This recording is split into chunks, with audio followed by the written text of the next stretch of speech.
Good morning, everyone. It's a beautiful day in Craw Park. If we're just meeting for the first time, my name is Jonathan, and in this video, I'm going to show you a recap of my trades from today. I did slightly modify my strategy today. From my previous videos, you saw that I was getting in and out of the market very quickly. Today, I wanted to hold my trades a little bit longer so I can get a little bit more profit. Today, I was successful, $271. Let's get into it.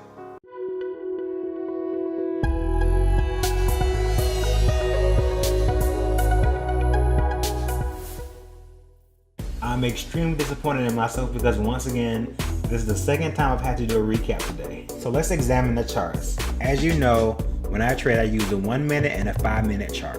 Looking at the executed order screen here, you can see that my first entry was at 932.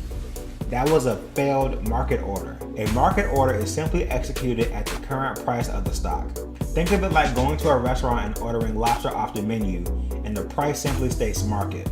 Whatever the market price of the lobster is at the moment, that is the price that you will pay. I typically don't use market orders to buy or sell stock. However, I thought I was going to be able to get filled right away. As you can see, that was not the case. A few moments later, I was actually able to go short on the stock with 2,000 shares. I'm getting very comfortable with 2,000 shares as it gives me a great risk to reward ratio. As we see at 932, I shorted the stock at $17.95 with 2,000 shares. The reason I decided to go short is because, as you can see from the chart, there's a series of red candles indicate weakness or selling pressure. I chose the entry at $17.95 because that provided a great risk to reward ratio. My stop loss, or when I was going to get out of the stock no matter what, was at $18. Since my order was at $17.95 and my stop loss was at $18, I was risking $100 or 2,000 shares times 5 cents. From looking at the chart, we can actually see the trade went against me. My entry was at $17.95, but as you can see in the next minute, the stock actually rose to $18.07. On the surface, it may appear as though I was breaking my own rule. As you can see, the stock did go above my exit of $18. However, when looking at the level 2, I could see there was still weakness, and so I decided to hold my stock a little bit more. Situations like this are exactly why I chose to hold the trade a little bit longer. As you saw in my previous videos, I was getting in and out of the market very quickly. While I was making money in my trades, those were not successful trades. Yes, I was making money, however, I was not allowing the trade to develop fully. So going back to the chart, we do see a momentary increase in price.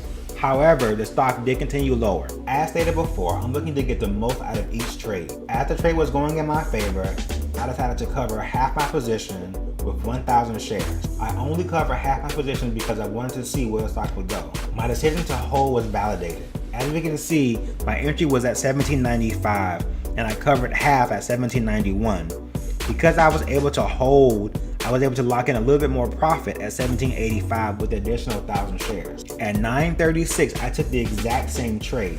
My entry was at $17.95 with 2,000 shares. Once again, I was holding the trade to ensure that it developed properly. Same as my first trade, my decision to hold was validated. I covered 1,000 shares at $17.90 and then the additional 1,000 shares at $17.86. I did want to continue trading today. However, trading the stock market is essentially an exercise in self-control. Knowing when to get in, when to get out, when to take your profits and go. So I'm going to wrap it up here. Please don't forget to subscribe. I'll see you guys in the next video.